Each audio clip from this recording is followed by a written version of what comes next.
Now, the day started like this, with Venezuela Maduro saying that he is willing to hold serious talks with the US. As you can see, January the 2nd, right? And he is super serious about it. He wants to discuss investment in the oil sector, coordinate against the fight towards drug trafficking, and hold serious talks with the United States.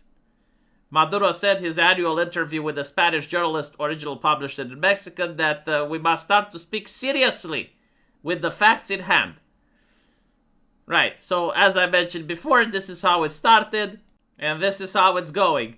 The United States of America has successfully carried out a large-scale strike against Venezuela and its leader, President Nicolas Maduro, who has been, along with his wife, captured and flown out of the country. This operation was done in conjunction with U.S. law enforcement's details to follow. There will be a news conference today at Mar-a-Lago. Thank you for your attention on this matter, President Trump. So now we're going to see leftists on Reddit saying that the reason socialism doesn't work is because the CIA is yet again regime changing. And in this situation, they may very well be right. Now, there is the question. Why is it that when Russia is attacking, it's the aggressor? Russia aggresses little nation. What about when America does it? Well, when America does it, they do it because they can. Simple as, right? Notice how they aren't spending like 6 years in a war with Venezuela. Like, they went in, they got the guy, they're out. Now, if Russia did the same in Ukraine, probably by now the talks and the conversations would be differently. But what can you do, when your empire is not able to turn up the little stone? It is what it is. Like, pragmatism, like what actually happens on the ground, is oftentimes more important than what we think morally or anything like that. Like, how many soldiers can you deploy? Can you achieve your strategic objectives? How fast can you do it?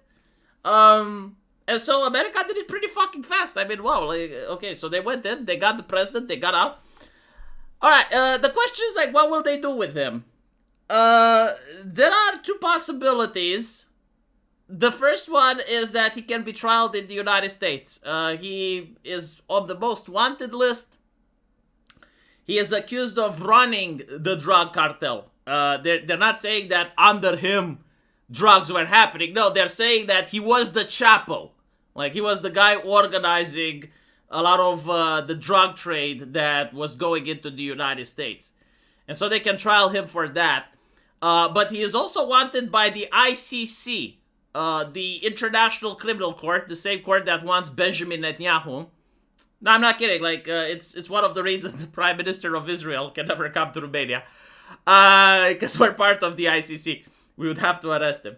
But they also want Maduro for crimes against human rights. I'm pretty sure, like, a lot of people that know Venezuelans, they are aware that under Maduro, the economy wasn't doing very great. But people were blaming the United States. It's like, well, the economy isn't going very great because of the US. Which, fair enough, they did have sanctions against Venezuela. Sanctions that probably after the regime change are going to be lifted, I assume. So if you're a Venezuelan, you're in difficult times, my friend. Like, what's going to happen now? The regime has been decapitated. Like, without Maduro, there's going to be a power struggle. And so there are two possibilities. Number one, the elites backing Maduro, the oligarchs that were backing Maduro, they will say, no, we're not changing anything. We will keep this going. And so you may have a little bit of a power struggle, some guerrilla, some street fight, something like that, and eventually they will replace Maduro with another Maduro, right? Like a second in command, if you will. This usually happens in Iran all the fucking time. Like, whenever the supreme leader gets annihilated or a general gets annihilated, like, the regime doesn't collapse. They put someone else that continues and carries the torch. The second possibility is that, well, the oligarchs go, shit, we should actually collaborate with the United States. We don't want war with the empire. This is exactly how Maduro described it. It's like the empire gone crazy. They will basically tell the United States, okay, like, who do you want us to put in charge? Like, we surrender. They become a vassal, basically. From the perspective of the average Venezuelan citizen, if that happens, in the short term, I mean, if you're not patriotic and you're just like planning for the economy may actually improve. Because if the sanctions are actually lifted and Venezuela actually managed to start trading, and you're going to get like American companies interested and they will set up shop, and Western companies are going to get interested. Because again, like one of the main reasons why Venezuela was kind of isolated is due to a lack of legitimacy. Like, if you Westerners see human rights abuses happening somewhere, and they also notice that the government is extremely corrupt, they don't want to do business there. Not because of the human rights abuses. Like, they're fine doing business with human rights abuses. They're not fine doing business with extreme corruption and unpredictability. Like, if you open a factory over there and then the government decides to nationalize it, no one wants to do business with that. At least not in that sense.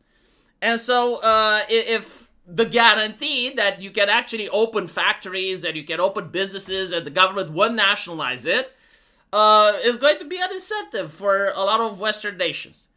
Of course, you're going to have condemnations on the United States, probably Colombia, Iran, I predict. Russia, I mean, Russia is probably going to be the first one if they haven't even drafted the condemnation yet.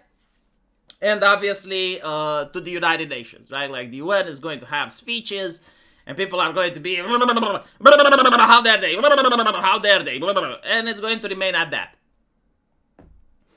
Now, if Venezuela decides to fight back, right? Let's say they don't want to become vassals to the US, and they're going to find their patriotism, and they're going to be communism never dies. Then you're going to get asymmetric warfare.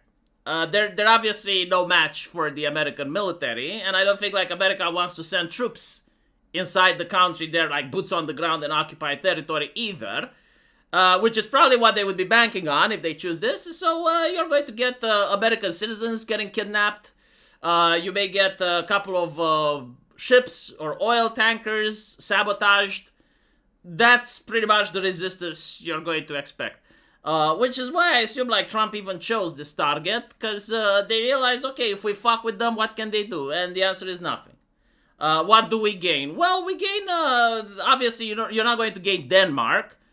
But you get another place where you can have your businesses go there and set up shop, and the oil trade is going to happen after, based on what America feels comfortable. They're going to get better deals, and of course they're going to boycott the people they don't like, right? So this is another tactic that the United States is banking on, controlling the world's oil supply, not directly, but through intermediaries, in order to make sure that if you piss off America, they can sanction your country and they can deprive you of oil.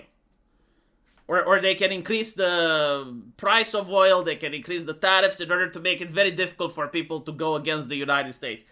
This is the tactic regarding oil. It's not that America necessarily wants oil for itself, because it already has a lot of oil. But it wants to make it so that if you're another country and you need oil, you need to be on good terms with the United States. Like, you can't just piss them off. Because if you piss them off, like, let's say the European Union genuinely pissed off the US, they could just tell the Venezuelans now, the Saudis and their own manufacturers, increase the price. They're kind of doing that with Russia, right? Like, they were doing it the opposite with the gas. They were lowering prices in order to try to get Russia to have economic issues. So yeah, like they generally want to control the price of global oil, and this is part of America's national strategy, and so this is where we're at. Plus, I do think that the drugs were actually annoying them a little bit, and it's a good banner for the public. It's like, yes, we're cracking down on the drugs. And unironically, they may actually have cracked down on the drugs, because yes, there was drugs that were coming from Venezuela into the US, and now there's going to be fewer. Obviously, there's still going to be drugs in the US, but not as many as there were if the regime changes. Let me know what you guys think, though. And as usual, I will see you in the comment section. Take care.